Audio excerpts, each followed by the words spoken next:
तू इथे?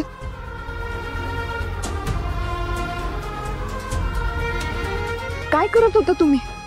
हात भाजला असता तुमचा. दुसरं काय करू शकते मी? केलेल्या चुकांची शिक्षा करून घेते स्वतःला. आणखी काय करू शकते?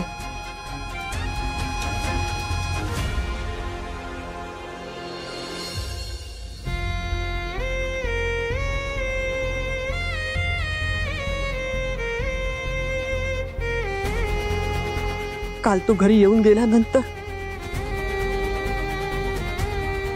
मला जाणवलं माझ्याकडनं खूप मोठी चूक झाली. मी तुला कधी समजूनच नाही घेतलं रे. तू गेल्यानंतर खूप वेळ विचार करत होते, पण कोणाशी बोलावं, कोणाला सांगावं काहीच कळत नव्हतं. म्हणून शेवटी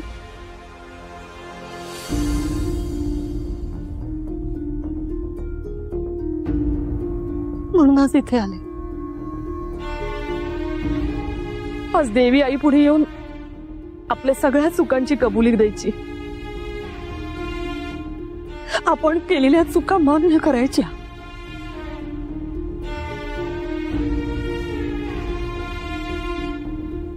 मला वाटलं होतं देवी आई पण मला माफ करणार नाही, पण बघ ना, तुम्हा दोघांची भेट घडवून आणली आईने. आणि मला वाटतं की देवी आईने मला माफ केलं असा संकेत मिळतोय मला.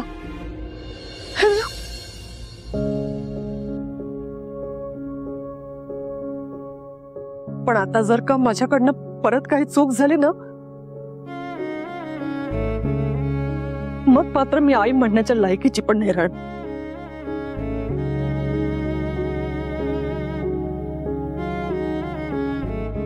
सावी, सावी, आजवर माझ्याकडनं ज्या काही चुका झाल्या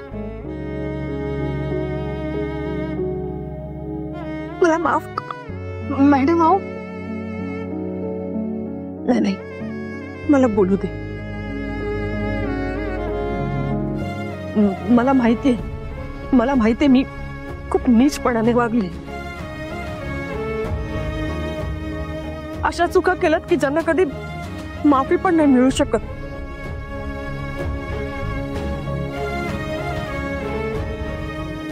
मी तुमचं प्रेम नाकारलं. तुम्हाला होईल तेवढा त्रास दिला. मला माफ करा, खरंच मला माफ करा. मॅडम आओ, काय करताय? तुम्ही माझ्यापेक्षा खूप मोठे आहात आणि मोठी माणसं माफी नाही मागत, आशीर्वाद देतात.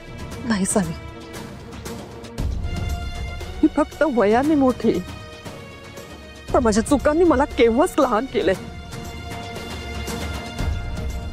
त्यामुळे माफी मागण्याशिवाय मी दुसरं काहीच करू शकत नाही.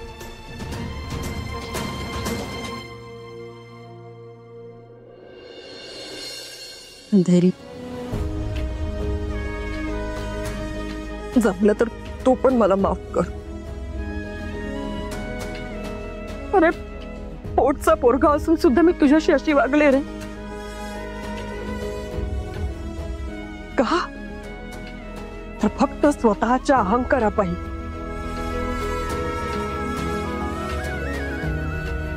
पण तुमचं नातं मान्य करून आता मला सुधारण्याची एक संधी द्याल का? काय करतेस? तिरस्काराची आणि द्वेषाची पट्टी होती माझ्या डोळ्यांवर, म्हणून मला तुझा कधी आनंद नाही दिसला रे. दिसला तो फक्त स्वतःचा स्वार्थ. स्वतःला सारखं महत्व दिलं तर आणखी दुसरं काय होणार म्हणा.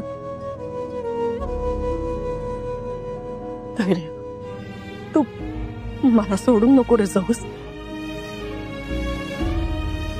तुझ्या आनंदापेक्षा, सुखापेक्षा मला दुसरं काही नकोय रे. सावी, मी धैर्यशिवाय नाही राहू शकत. आणि धैर्य तुझ्याशिवाय.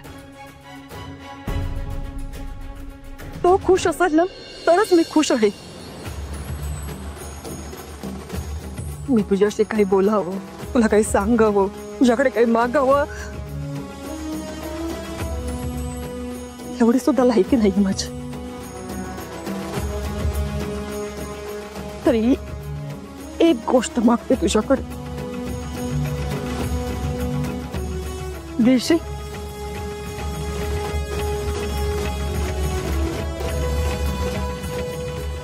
माझ्या धैर्याशी लग्न करशील.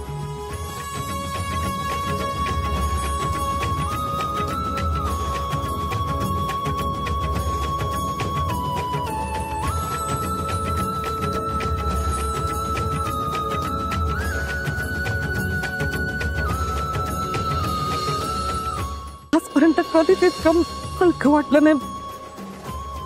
इतकं हलकं वाटतंय मला आता.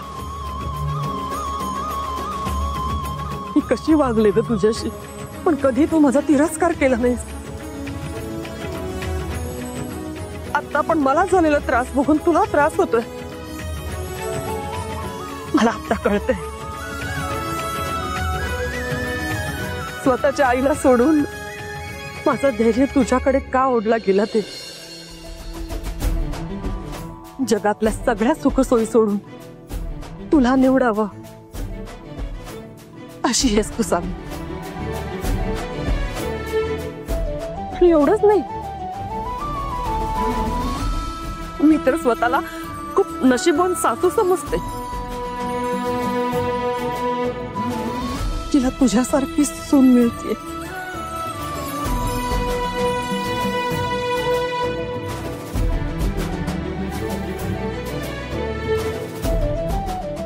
हे बघा धैर्य, आपल्याला ना आता रोहनकडे जायला हवं.